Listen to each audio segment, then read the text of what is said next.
এই মাঝখানে যে মেঘগুলো দেখতেছেন নিচে কিন্তু বিশাল বিশাল পাহাড়। আমরা যেটাতে আছি নীলগিরি রিসোর্টের সবচেয়ে উঁচু একটা পাহাড়ের উপরে।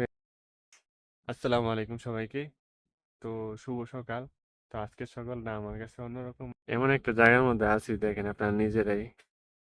আর এখান থেকে 15 মিনিট 20 মিনিট আগে এই পাঁচটা যেটা আপনাদেরকে দেখাচ্ছি পুরোটাই মনে করেন যে মেঘে ঢাকা ছিল।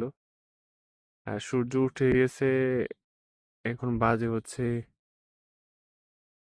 6টা 2, মানে সকাল 6টা 2। সূর্য 2-3 মিনিট আগে উঠছে, এখন পুরোপুরি উঠে নাই, এখনো অর্ধেক বাকি আছে। তো জায়গাটা যারা চট্টগ্রামের বা ঘুরতে ভালোবাসেন তারা অবশ্যই চিনেন।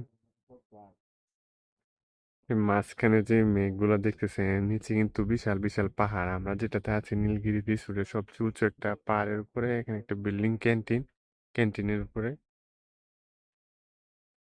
তো জায়গাটা কেমন লাগলো অবশ্যই কমেন্ট করে জানাবেন। সবাই ভালো থাকবেন। এখানে কয়েকটা ছবি তুলবো, আমার জন্য দোয়া করে। আল্লাহ হাফেজ।